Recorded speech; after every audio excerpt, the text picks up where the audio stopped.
Welcome to the channel where bedtime stories bring revolutions to life. Close your eyes, relax, and let history guide you into dreams. Everyone knows the revolution was patriots versus redcoats. But what if I told you the war's true tipping points were negotiated in canoes, trading posts, and the margins of imperial ledgers? This is the story of the hidden players. Native nations who rewrote supply lines, trade networks, and diplomatic logic, and whose choices were shaped by taxes, treaties, and maps you rarely see on mainstream YouTube. Stick around. By the end, you'll never watch a battlefield map the same way again. After the 7 Years' War, the British Empire was running on fumes. Enormous debt, an overstretched supply chain, and new frontiers to manage. That crisis didn't start in Parliament. It started at the trading post. Native nations had been central to continental commerce for generations. Furs, food, guides, and diplomatic gifts moved through indigenous networks that cut across imperial borders. When Britain tried to convert wartime logistics into peacetime taxes and regulation, they weren't just billing colonists.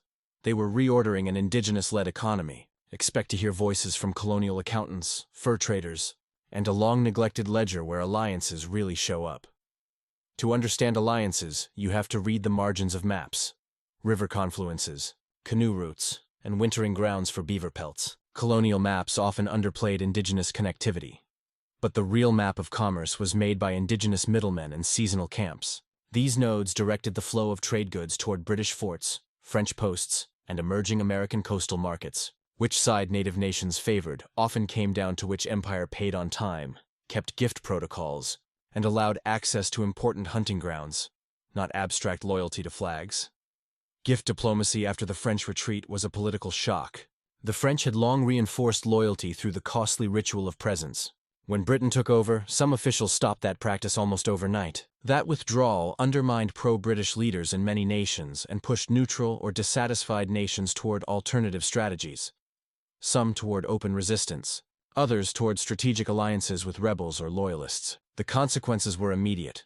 Scouts and warriors who once policed frontiers for imperial couriers began to shift the balance on local supply lines and frontier security. See U.S. State Debt Milestone on Proclamation Line and British-Indian relations.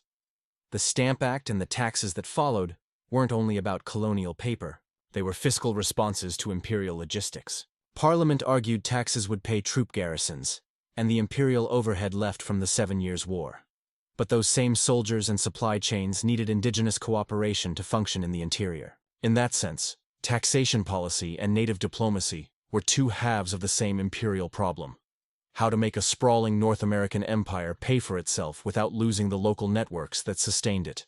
Primary discussions in colonial correspondence show this linkage in plain arithmetic. Gilder-Lehrman Institute +1 for Economics still shaped strategy. The European appetite for pelts linked remote indigenous economies to Atlantic markets, making fur trade nodes strategically valuable. Controlling those channels meant more than profit. It meant controlling food flows, information routes, and seasonal labor. The very infrastructure armies depended on when they moved through the hinterland. Historians of the fur trade highlight how merchant debts and credit lines pulled indigenous actors into global market rhythms, giving tribes leverage when imperial actors tried to close or tax those routes. Imperial logistics here is more than wagons and ships. It's the human choreography of guides, translators, and treaty brokers. Sir William Johnson and other Indian agents were essentially logistics managers, balancing gift inventories, rations, and mail routes while negotiating treaties and purchasing intel. Their correspondence is a goldmine for understanding how colonial authorities conceive the interior, not as terra nullius, but as a contested logistical web. Johnson's papers show blunt negotiating tactics, but also reveal how fragile British supply strategies were when indigenous intermediaries altered cooperation. The post-1763 frontier was a laboratory of friction. Settlers pressing westward, land speculators and imperial administrators collided with indigenous territorial claims. The Proclamation Line of 1763 attempted to freeze settlement and regulate Western commerce.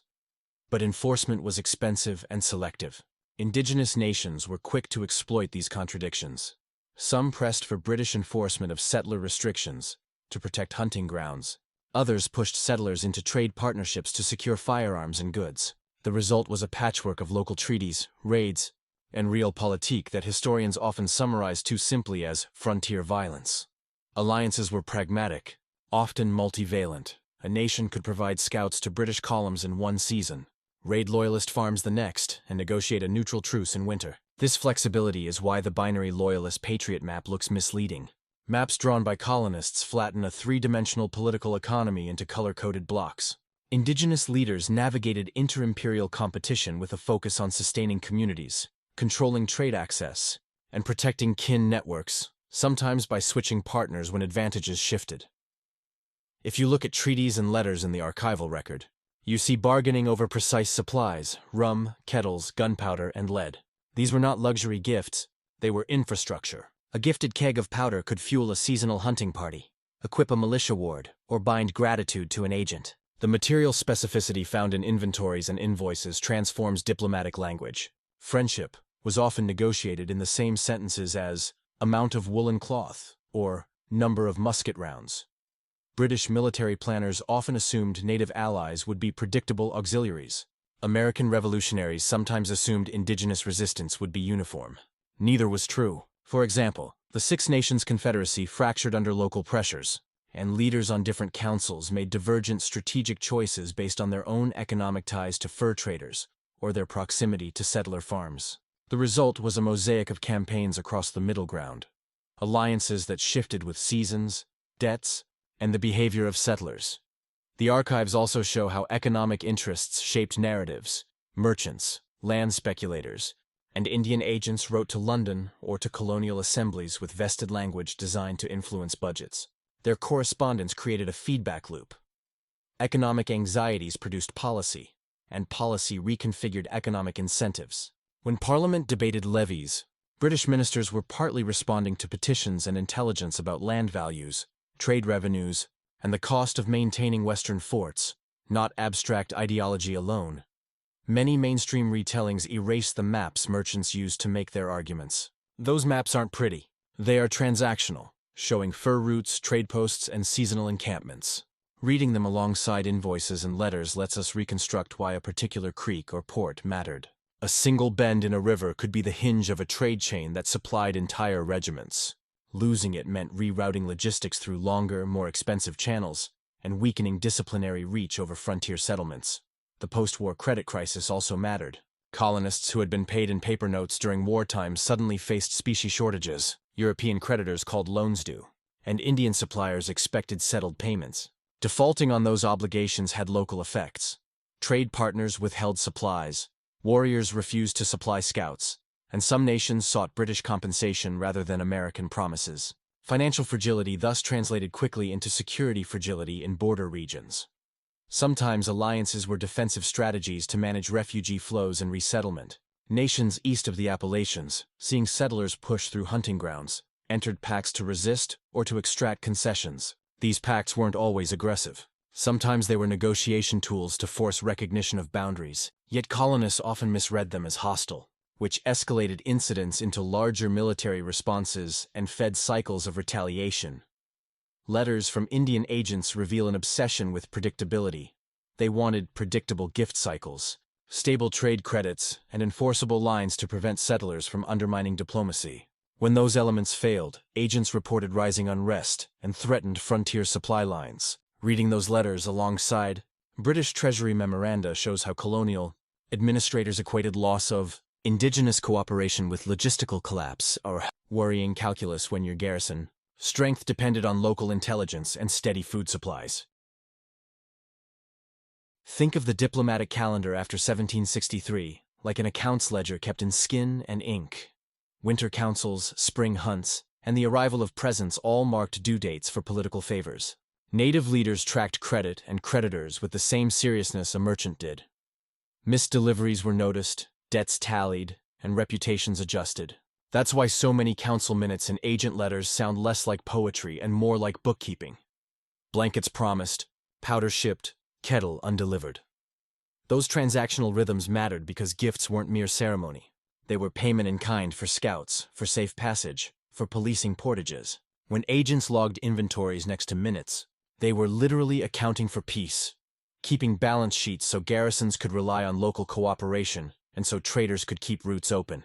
When Britain tightened the purse strings, the fallout wasn't just fewer trinkets, it was a hole in the empire's intelligence network. Gifts and credit had been the practical infrastructure of frontier awareness. Guides who knew which portage froze first, hunters who could read a trail, traders who passed along rumors. Cut those channels and you didn't just anger chiefs. You starved your own supply of timely local information. That meant convoys ran late, scouts were harder to recruit, and commanders marched with blind spots. Colonial administrators kept nagging treasury ledgers. Indigenous partners counted on steady deliveries. The mismatch between metropolitan austerity and frontier reality made the interior an unpredictable theater where alliances could be bought or lost within a single season. Pontiac's uprising must be read as a logistical shockwave as much as a military one. When British officers curtailed the old French practice of lavish gift-giving and tightened control over trade licenses, they effectively severed the economic threads that had bound many indigenous polities into an uneasy peace. Pontiac's call in 1763 was amplifying widespread grievances that mixed land loss with resentment about broken gift economies. Leaders saw the withdrawal of presents and credit as a real loss of security and status. The rebellion revealed a blunt truth for the crown. Without the steady flow of goods and predictable ritual payments, forts and trade posts became isolated targets, and the empire's ability to project power in the interior diminished sharply. The fur trade knitted inland communities into Atlantic markets in ways that made economics inseparable from diplomacy. Merchants extended credit through winters. Hunters timed their seasons to ship schedules. Entire family cycles revolved around market demand for pelts. That meant political choices. Whether to open a road to settlers, whether to allow military passage, which band to support, were filtered first through the ledger and second through the council. If a merchant went bankrupt or a trading post changed hands, that piece of the web snapped and forced leaders to rebalance alliances. Far from being passive victims, many indigenous actors leveraged these market links to extract better terms, delay concessions, or play imperial rivals off one another. Maps made for London and maps used by traders told different stories. Official maps showed lines, provinces, and proposed boundaries. The real map of value was drawn by canoe routes, seasonal camps, and cash points that never made it onto parliamentary atlases. A portage marked on a trader's map might be the single shortest route between a river valley's peltry stores and a coastal market. Control that portage and you throttle supply. When historians line inventory lists and merchants' route sheets against official cartography, the interior stops being an abstract blank and becomes a dense network of economic nodes. Each one a potential diplomatic lever that indigenous leaders could protect, deny, or rent to the highest bidder.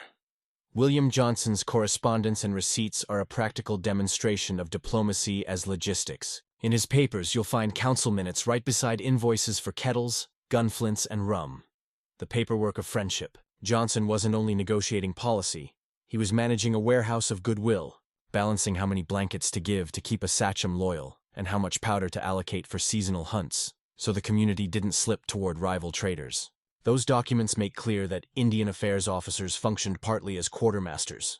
Their failures or delays show up in the same file as warnings about frontier unrest. Read Johnson's ledgers, and you see diplomacy performed as inventory control, with immediate strategic consequences. Alliances were elastic because the underlying incentives were elastic. Swap a trading partner, and you change the political calculus. If a tribe's customary French suppliers left and British merchants arrived who delayed payments or restricted credit, leaders reassessed which external tie maximized their community's resilience. That could mean granting guides to one column but closing a road to another, or accepting missionaries from a new partner while secretly negotiating with traders from the opposite camp. Pragmatism, not ideology, was the daily currency. Chiefs optimized for food, tools, ammunition, and tribute. So when those goods flowed to where they wanted, loyalties followed. When the flow choked, allegiances shifted. Taxes like the Sugar Act and Stamp Act were framed in metropolitan rooms as ways to pay for garrisons and imperial overhead, but their arithmetic extended straight into frontier diplomacy. Parliament hoped new revenue would underwrite the forts and commissaries that kept trade licenses and gift distributions running, but the decision to raise cash in London rippled into the interior by dictating what colonial administrators could afford to buy or deliver. When Treasury memos prioritized debt repayment over Indian presence, the frontier felt it in fewer blankets and less powder. The financial logic of taxation therefore connected directly to whether indigenous partners got paid on time, which in turn affected whether they cooperated, resisted, or sought alternative suppliers.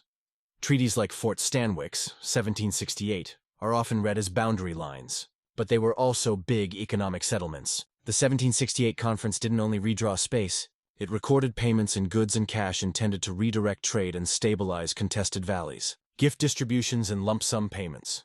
In those treaty records were meant to substitute for ongoing French patronage and to entice leaders into accepting new trade, regimes that benefited colonial merchants and speculators. The sums, inventories, and recorded presence in treaty minutes highlight how diplomacy at that moment functioned as a negotiated economic transfer, one that reshaped hunting grounds, access to markets, and ultimately which communities held leverage over overland routes. Indigenous leaders were acute pragmatists about scarcity. Loyalty depended on reliable supply chains more than on nationalist banners. A chief who secured steady powder, metal, and cloth for kin could justify cooperation. One who received promises that were never met exposed his people to shortages and social stress. That material calculus mattered for survival. Food stores, winter clothing, and trade goods determined whether a band could feed itself or had to migrate. Leaders therefore judged imperial offers by delivery records and reputational histories. Who paid in full and on time, who demurred, and who left promises unpaid. These very practical assessments are repeatedly visible in council minutes and trader letters, where the tone often shifts from ceremony to ledger when supplies run low. Frontier warfare in the Revolutionary era often looked less like Napoleonic set-piece battles and more like targeted economic strangulation. Rather than massed infantry clashes, many campaigns focused on choking supply lines, raiding trading posts, ambushing provision wagons, and cutting off hunting parties so communities and garrisons ran short of food, powder, and credit. For indigenous strategists, striking a post or burning caches was tactical calculus, a way to undermine an opponent's capacity without a prolonged siege. For colonial commanders, those attacks were catastrophic because logistics were precarious. A single lost convoy could force a column to delay, divert, or retreat. Reading petitions, militia reports, and traders' letters together reveals that hitting the enemy's economy was often the simplest way to beat him. Economic damage turned political neutrality into active resistance and turned small skirmishes into strategic pivots that reshaped regional alliances. If you scan the correspondence from frontier forts and merchant houses, a motif repeats. Pleading tones about shortages that cascade into crisis. Captains wrote urgent letters asking for flour, tar, or lead. Merchants wrote to partners about unpaid accounts. Indian agents warned superintendents that a missed gift would breed resentment. Those plaintive lines aren't dramatic flair. They document a fragile system where one delayed shipment could ripple into famine in a winter camp, a loss of faith in a treaty partner, or the departure of guides who refused to work for debt. This paper trail shows how human logistics, people who could read terrain, interpret rumors, and secure food caches, mattered more than the number of muskets on a muster roll. The bureaucratic cry for supplies is thus also a confession. The empire could not operate its frontier without constant, predictable deliveries.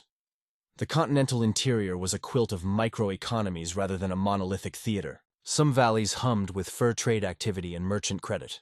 Other districts were subsistence-focused with occasional trade spurts. Still others pivoted around seasonal fisheries or salt licks.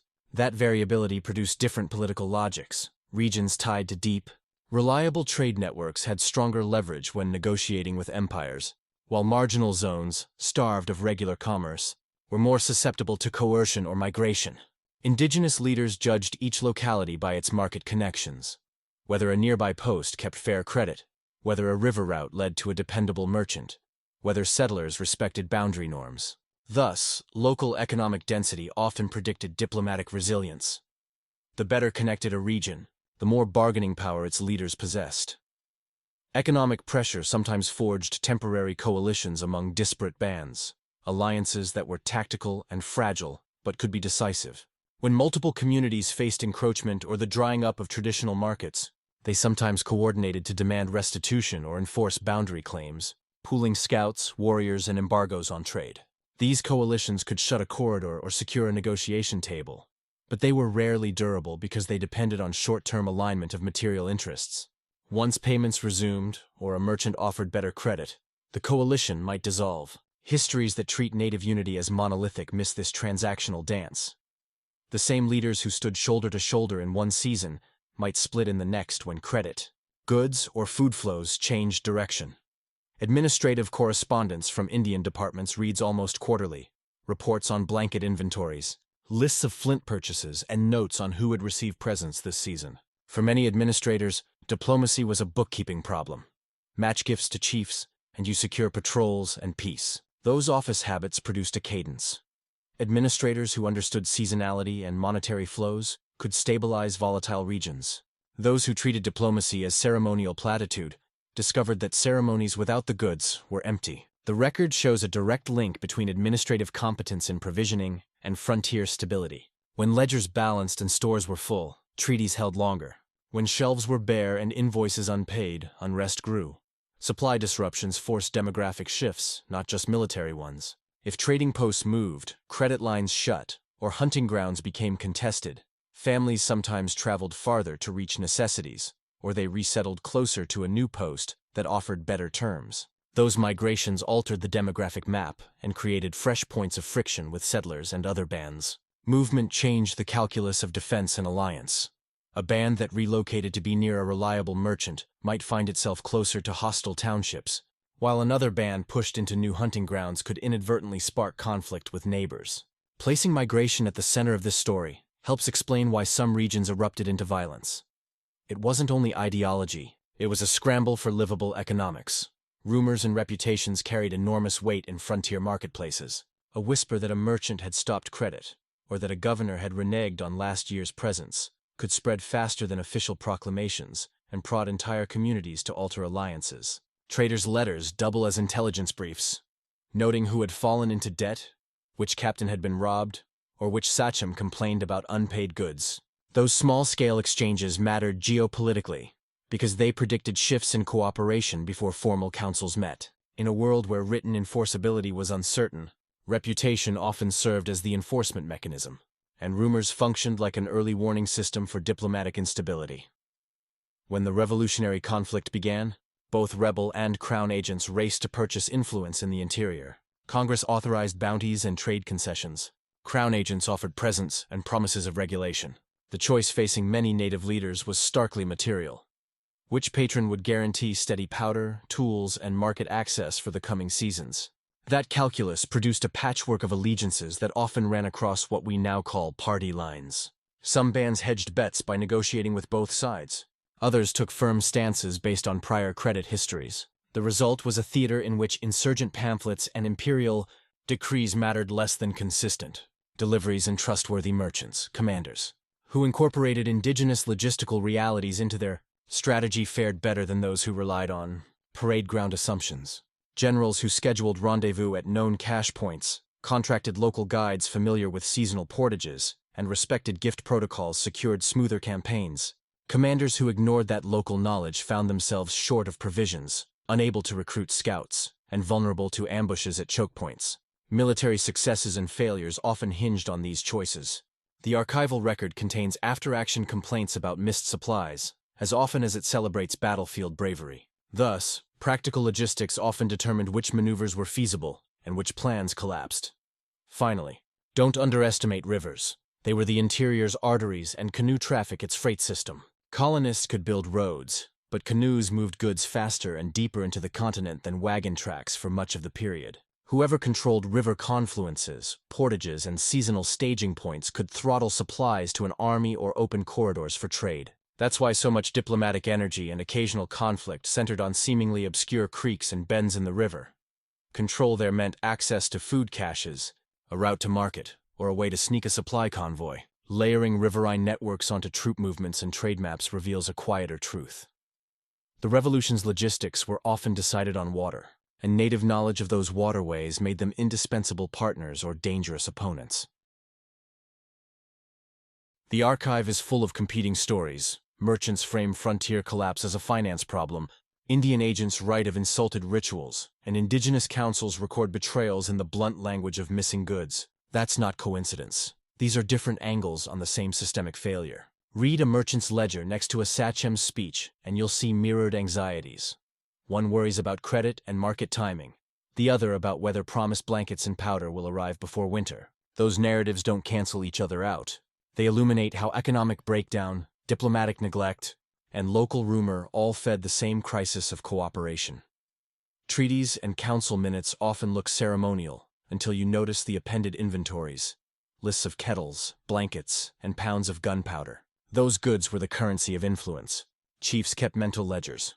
They expected, recorded, and later referenced what had been promised. When a British superintendent delayed a delivery, that delay read like a balance sheet shortfall that could not be settled with rhetoric. In practical terms, diplomacy that lacked goods was just a pile of unsigned IOUs, useful only until a hungry winter or a missed ammunition resupply turned a friendly village into an adversary. Economic geography explained a lot of the apparent randomness in wartime allegiances. Regions enmeshed in deep fur networks could demand steadier payments and better trade terms, because merchants and middlemen depended on predictable flows. Marginal valleys with fewer traders had little bargaining power and were pushed into concessions or migration. That made the map of influence look patchy. Where trade density was high, chiefs could play empires off each other. Where it was low, communities were squeezed and more likely to react violently when treaties failed. So don't look for ideological uniformity. Look for market density and credit lines. There were many market seasons baked into political calendars. After a successful peltry season, a band had larger bargaining chips. Before a hard winter, the demand for blankets and flowers spiked. Smart negotiators timed councils to these cycles. Press for concessions after a big sale. Extract guarantees before freeze-up. That's why you see diplomacy clustered around certain months in the files. Not because chiefs loved ceremony, but because material timing mattered. Understanding those cycles turns what looks like opportunism into a survival strategy anchored in cold, predictable economics. Small actors mattered. A bankrupt trader on the Ohio could ripple trouble across 3 valleys. A local skipper who diverted a consignment might delay powder to a frontier fort. An Indian agent who miscounted a shipment could break trust for a generation. The records are full of these microfactors: petty bankruptcies, stolen bales, mislogged receipts, that aggregated into macro instability. The revolutionary period isn't just about generals and declarations. It's about the clerk who forgot to sign the bill of lading and the sachem who took note of that failure. Indigenous leaders used European paperwork strategically. They demanded written receipts, insisted on recorded boundaries, and secured cash where possible to create enforceable claims in imperial courts and colonial offices. The Treaty of Fort Stanwix is a clear case. It reads as legal geography and a ledger both, with payments itemized and signatures, often marks or totems, recorded for future claims. That tactical use of paperwork shows how native actors understood and exploited colonial bureaucratic tools to protect land and extract payment. In other words, they engaged the empire on its own paper terms. Encyclopedia Virginia Poisson London's accountants took indigenous cooperation seriously because it affected imperial costs and military posture. Ministers and Indian department officials received reports that linked frontier stability to the regularity of presence and trade licenses. When payment programs were cut in austerity drives, dispatches warned of rising unrest and weakened garrisons. Sir William Johnson's papers, for example, pair invoices for goods with urgent letters about frontier security. Proof that ministers factored native diplomacy into fiscal calculations rather than treating it as a peripheral ritual. Put bluntly, the empire's wallet and its diplomacy were 2 sides of the same coin. That fiscal linkage helps explain why Pontiac's war landed as a shock to metropolitan planners. It exposed how far British control depended on steady credit and ritual exchange. The insurgency wasn't merely a list of attacks. It was a structural alarm bell showing that when the gift economy was sidelined, imperial presence in the interior became unstable. Commanders scrambled not only for troops but for goods, trying to re-establish broken supply relations, while the political fallout made local allegiances volatile. Alliances were also shaped by the middlemen who connected indigenous suppliers to coastal markets. Métis traders, French-speaking voyageurs, and Anglo merchants operated credit networks that carried value inland. If one of these nodes failed, through bankruptcy, capture, or market collapse, the chain lost tension and whole regions had to renegotiate their position. That's why the nationality of a single merchant house could matter. Change hands and the flows of credit and trust changed with it. Economic strikes, embargoes, targeted raids on posts, shutting a portage, were effective because they interfered with everyday survival. A disrupted trade route meant fewer pelts reaching market, fewer goods to buy, and less credit available for the next season. The result was pressure on families and leaders to take action. In some cases, targeted economic pressure produced negotiated settlements faster than classic pitched engagements. The party that could restore or threaten essential flows had leverage in talks. War economies spawned new actors. Speculators scoured treaty rolls for cheap land. Contractors discovered profit in provisioning militias, and local entrepreneurs supplied soldiers and settlers. That influx of market players altered incentives. Some indigenous leaders got better terms by cutting deals with speculators. Others found themselves squeezed by private claims that colonial authorities struggled to manage. The interplay of private profit and public diplomacy made frontier politics even messier. Local legalities mattered too. Colonial courts and land offices became arenas where native actors contested settlements or enforced receipts. When tribes demanded that a treaty payment be recorded in colonial books, they were creating a lever to hold settlers or governments to account. That legal engagement complicates the myth of outside indigenous politics. Instead, native leaders were often deeply embedded in the paperwork and law that shaped land transactions. After the Revolution, the new United States inherited the Crown's messy logistical problem. How do you maintain interior order and trade without the imperial subsidies? Establish gift cycles and Indian department networks the British had run? The result was immediate friction, land cessions, speculator pressure, and a scramble for new supply chains. The National Park Service and treaty records show this handoff clearly. Administrative vacuums and payment disputes erupted into fresh conflicts as the U.S. tried to remake those economic relationships under a different authority. Layered maps tell a clearer story than battle maps alone. Overlay trade post coordinates, canoe routes, treaty lines, and invoice origins, and you'll see the true lines of influence. A trade node lights up as a choke point. A river bend becomes the hinge of supply. A treaty route reveals which communities retained leverage. Those composite images show that power often followed infrastructure and credit, not merely militia muster rolls. For video production, that's gold. Animate those layers sequentially, and the audience will see cause and effect played out in geography. If you fold ledgers into the center of the revolutionary narrative, native alliances stop being footnotes and become structural drivers. Choices about trade, credit and gift-giving reoriented supply lines, moved populations, and forced military planners to adapt. Finish your video with that layered map, slowly erasing the red-blue binary and replacing it with nodes, arrows, and invoices, and close on the line. History wasn't just won by muskets, it was balanced in ledgers. That visual and rhetorical pivot makes the hidden players unmistakable and leaves viewers with a fresh lens to reread every campaign. If you want detailed visuals, hit like, subscribe, and ring the bell. I'll pin a sources playlist and high-res economic maps in the pinned comments so you can see the actual archival letters, tax bills, and colonial trade charts I reference. Stay tuned for timestamps in the description. And if you want a printable packet of the key primary sources, comment archive and I'll make it.